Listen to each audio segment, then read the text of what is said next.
We're Team 24. I'm Parker. And I'm Daniel, and this is our submission to the AEP Challenge. As AEP knows well, every electrical box deserves to be monitored for dangerous heat levels, overwhelming humidity, and any malicious tampering. But why don't we apply those same standards to our residential electrical boxes? That was the exigence for our solution today.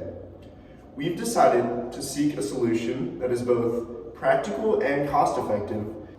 When doing research on our alternatives in the market, we did find that the technology exists, but no one is taking the initiative to implement it into residential housing. The negligence of electrical boxes is responsible for over 24,000 home fires every year, 400 deaths, and over $1 billion in property damage.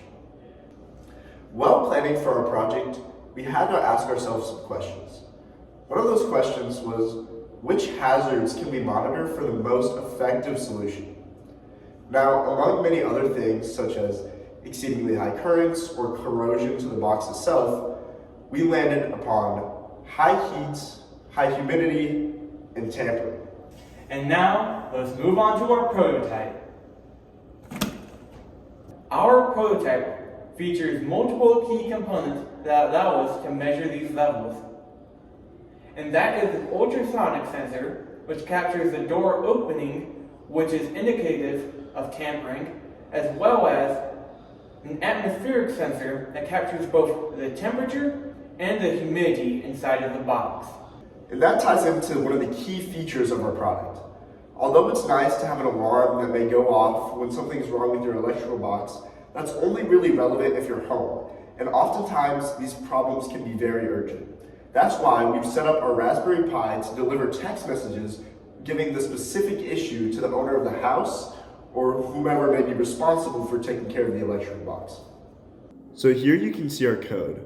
And currently nothing is being displayed because there's no hazards within our electrical box. But let's say that we go ahead and open the door. Now, I open the door, and you can see in our code, it's now repeatedly telling us that there is an issue and that the door is open. Now, on top of that, I get an alert. Door has been opened. So now we'll test our next feature. We've got a spray bottle, which we'll use to spray water on our humidity level sensor. You can see it's right here. And now, we're receiving alerts on a computer that our humidity is too high for electronics. Although this project, in terms of assembly, mainly encompasses electrical and engineering knowledge, its breadth and complexity spreads much wider than that.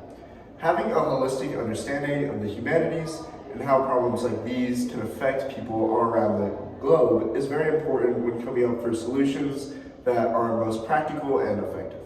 In terms of the impact of this project, as I mentioned earlier, tens of thousands of homes are lost every year, not to mention the lives of people and the billions of dollars spent in repairing property damage for what can really be brought down to electrical neglect. Lastly, in terms of challenges that we faced during our project, there were many.